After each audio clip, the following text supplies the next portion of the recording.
Jardy just waiting for confirmation, but him back inside in the future.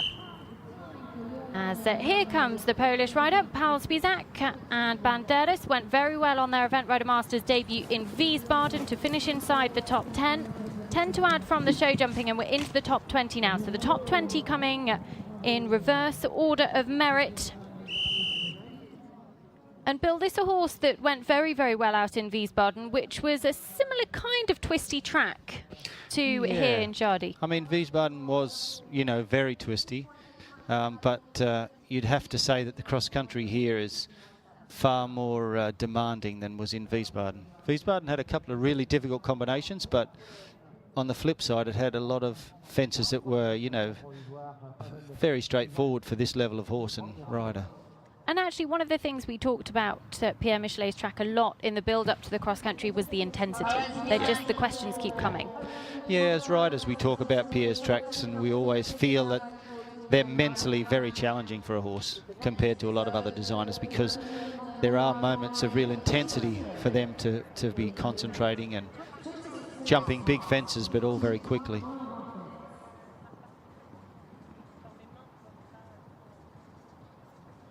Well, Banderas was clear inside the time on his last cross-country outing. That was at Barbarocco just a couple of weeks ago, so certainly the form is there. They were also clear inside the time already this year at Sopot. 45.1 they started on that day and went clear inside the time in the cross-country phase. So keep an eye on this pair. We've seen them already being able to prove they can do speed and they can jump clear. I mean, you see the horse go there and he looks like he travels very well at speed, doesn't he?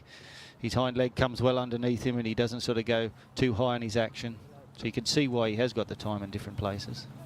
I think what's going to be interesting on that is that, as you mentioned, the Michelet track, the technicality of a Michelet track can sometimes lead to 20s when the speed is up too high, because it's lots of twists, lots of turns, and that's one that we're going to be looking forward to you talking us through, because there's also, for all those clears inside the time we've had in the last three, if we go to the 2 runs before that, we did have a 20, and we didn't have a successful cross country at Rio either for this pair. They are an Olympic combination, we shouldn't forget that.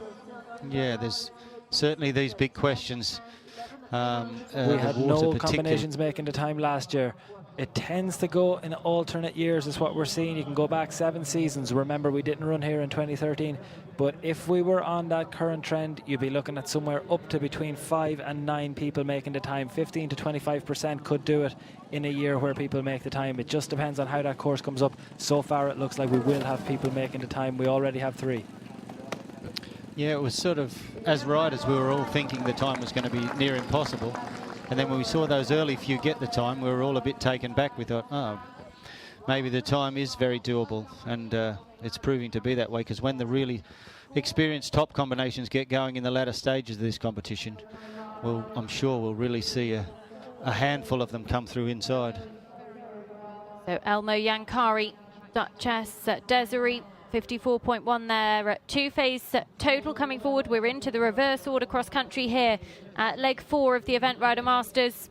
We won't know the winners until the last horse crossed the line a little bit later on this afternoon. But coming through the skinny triple brush combination, Bill, and that actually, those skinny brushes were very, very skinny. Yeah, and your man there just drifted out on the 3rd one, which left him a little bit off the front of it. But still, you know, they've made them very well, and the horse was very genuine to prick its ears and jump through the last triple brush. So pushing towards home, Paweł Spisak and Banderas for Poland. They're going to be close to the optimum time of 6 minutes and 16 seconds. He just has the last to go, the Jardy flyer. 27 obstacles on this course, and he clears the last. It takes a bit of brush with him, but kicks on through the finish, and he's very close to that time. Bang on. Looks like he's made it to me. It looks like he could be in. He looks like he could be number 4 inside the time. Back to Elmo.